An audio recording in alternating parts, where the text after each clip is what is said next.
Hello, my name is James Hendry. And my name's Trishala Naidu. We're going to be discussing SafariSnaps, Africam's new game which allows you, as a community member, to tag different species as they appear at our Africam cameras. Each species that you see has a unique rarity score based on how frequently it is seen at one of the cameras. The score may differ from how endangered or rare an animal is in the various locations. Now, this is all fun and games. The scoring of each animal shouldn't be taken too seriously, as sometimes we see a rare animal often, and a common animal may not occur on a particular camera. We can't be too pedantic about it. For example, we're very unlikely to see an impala at the Black Eagle Nest.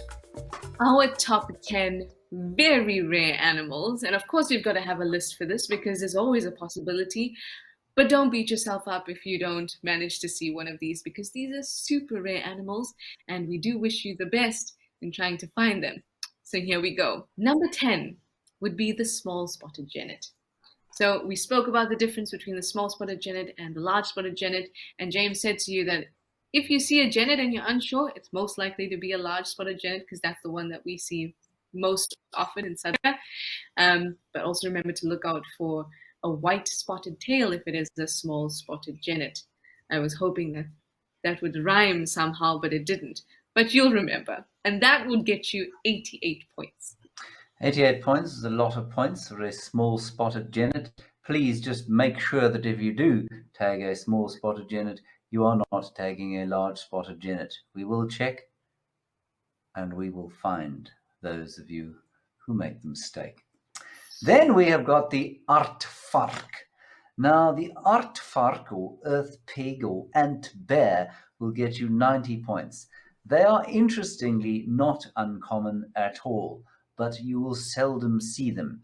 They are extremely nocturnal, which means that in most of the areas where our cameras are, you're very unlikely to see them unless it is really the dead of the night, and they're a spectacular, very strange looking creature. If you don't see one, you should say AARDVARK at least twice a day, just for your health. Next up, we have a black mamba. If you find a black mamba, you can get yourself 96 points. Now, these are fairly common snakes, as in they are around, but they're not often seen. They are also the most venomous snake in Africa. Next up, we've got the southern ground squirrel, not to be confused with the tree squirrel. One is found in a tree, that is the tree squirrel. The other is found on the ground, and that is the ground squirrel. Now, we didn't think that we would ever see one, and so we scored them at 97 points, at which point one promptly appeared at Campus Dam. So you might see them at Campus Dam, and you'll get 97 points if you do. Next up, we have the Cape Clawless otter that will get you 98 points. The Cape Clawless otter was another animal that we thought we'd never see, and so we assigned it 98 points, at which point two appeared, one at Campus Dam and one in the Sabi River at Kruger-Shalati. So they are around. You could see them in the Olifants River as well. They are unsurprisingly difficult to see because they're often in the water, but they're unmistakable if you do see them. Next up, we have got the aardwolf, or the earth wolf, the smallest member of the hyena family, and it is a termite-eating hyena that has never been seen on the cameras. I would imagine the only place one would see one would be at Tau, perhaps, and maybe at Campus Dam. You generally find them in the drier areas. Next up, we have a springhare. Now, I'm not sure how I feel about this because a springhare and an aardwolf both get you 100 points. I don't think that's a level playing field. But anyway, if you manage to see a springhare, it'll get you 100 points. So I was going to say to you, we've never seen a springhare on the cams, but in fact, one has now appeared and it lives near the Olifants River, and you will be able to see it quite often. So if you want those 100 points, you've got to look at the Olifants River cam. Then we have got the striped polecat, or skunk, of Africa. It looks a little bit like a skunk, it smells a little bit like a skunk, but it is in a slightly different family.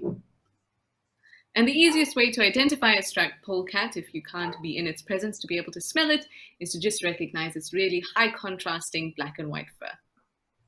Next up, we have the pangolin, which will also get you 100 points. And as we're going through this list, you will notice that the top few that we've just spoken about all kind of give you 100 points. And that's because they're as rarely seen as the next. on our cams in this list? Again, they're not necessarily the rarest animals in the world, but they're extremely difficult to see. In the protected areas of southern Africa, they are around. You do see tracks and signs. They're not water dependent, so they won't come down to the water to drink necessarily, but it is possible that one would appear on the cameras, especially, in fact, almost exclusively at night.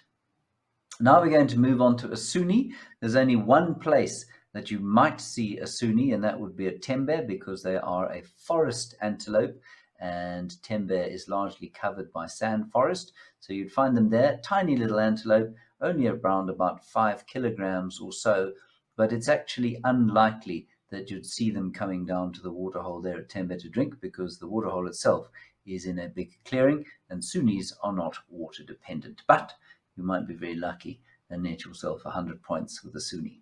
Oh, that's the whole point of this list, is that you might be lucky. I myself have not seen a Sunni, but I really hope that you guys do. These are the very rarest creatures that we're likely to see at any of the Africam cameras. If you do see them, you'll get a lot of points. So keep watching the cameras and maybe you'll be lucky to snap or tag one of them.